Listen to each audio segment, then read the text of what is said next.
रोज सकाळी नाश्त्या अगोदर अर्धा तास व्यायाम.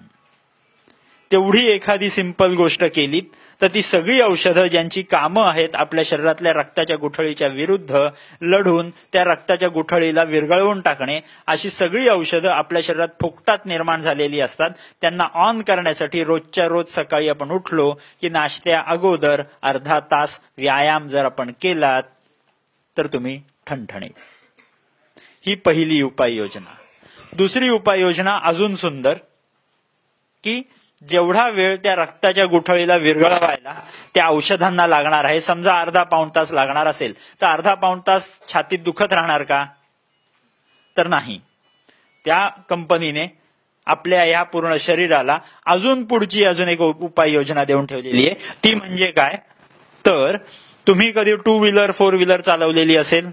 2 व्हीलर 4 व्हीलर चालवताना आपल्याकडे एक नॉर्मल पेट्रोलची टाकी असते आणि एक रिझर्व्हची टाकी असते.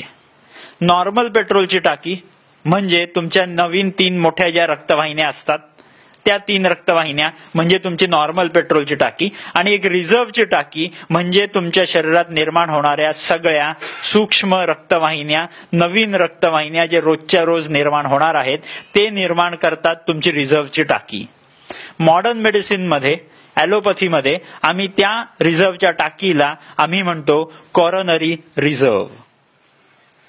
कॉरोनरी रिझर्व्ह म्हणजे काय, की त्याच्यात फक्त तेवढं पेट्रोल तिथे ठेवून दिलेलं असतं. जेव्हा कधी नॉर्मल पेट्रोलची टाकी संपत येईल तेव्हाच रिझर्व्ह मधलं पेट्रोल वापरायला आपण चालू करणार. तसंच आपल्या या छोट्या सूक्ष्म रक्तवाहिन्यांमध्ये फक्त रक्तपुरवठा ठेवून दिलेला असतो.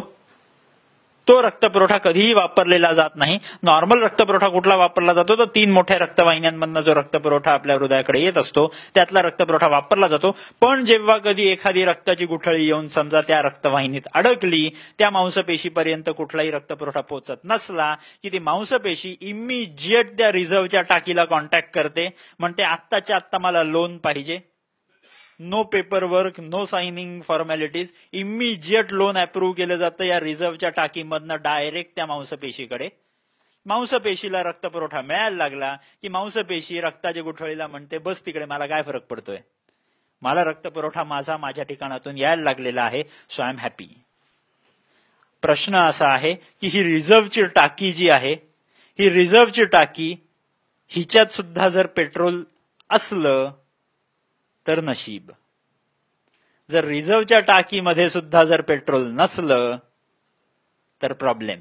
म्हणजे थोडक्यात ह्या ज्या सूक्ष्म रक्तवाहिन्या आपण तयार करायच्या असतात, या सूक्ष्म रक्तवाहिन्यांमध्ये रक्त आपल्याला साठवायचं असतं. ते कसं साठवलं जाईल तर ह्या पेट्रोलच्या टाकीचं पेट्रोल पंप आहे कुठे, तर परत रोज सकाळी आपण उठलो, नाश्त्या अगोदर अर्धा तास बाहेर व्यायामाला गेलो तर या सूक्ष्म रक्तवाहिन्या रोजच्या रोज छान प्रकारे निर्माण करत राहाल. आणि त्याच्यात तुम्ही रक्ताचा साठा करून ठेवलेला असला तर रक्ताची गुठळी येऊन जरी अडकली तरी पहिली ती औषधं येतील जी रक्ताच्या गुठळीला मोडणार आहेत, आणि दुसरी गोष्ट ही रिझर्व्हची टाकी तोपर्यंत रक्तपुरवठा त्या मांसपेशीला पोचवत राहिली की तुमचं हृदय ठणठणीत.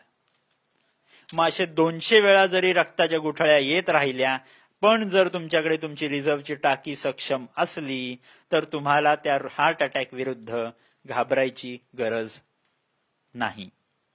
सांगायचं तात्पर्य, व्यर्थ हार्ट अटॅकला घाबरणं सोडून द्या. हार्ट अटॅक ही त्या युनिव्हर्सिटीने, त्या विद्यापीठाने या विद्यार्थ्याची घेतलेली दरवर्षीची परीक्षा आहे. विद्यार्थ्याला विद्यापीठाने घेतलेल्या परीक्षेत बसावंच लागणार. विद्यार्थी त्या परीक्षेला घाबरून पळून जाऊ शकत नाही. सांगायचं तात्पर्य असं की जर विद्यार्थ्याने रोजच्या रोज नियमित व्यायामाचा अभ्यास केला असल्यास त्या विद्यार्थ्याला त्या विद्यापीठाच्या परीक्षेची भीती कधीही राहत नाही. जर विद्यार्थ्याने रोजच्या रोज नियमित व्यायामाचा अभ्यास केला नसल्यास विद्यार्थ्याला सारखी भीती वाटत राहणार की आज परीक्षा आहे का उद्या परीक्षा आहे.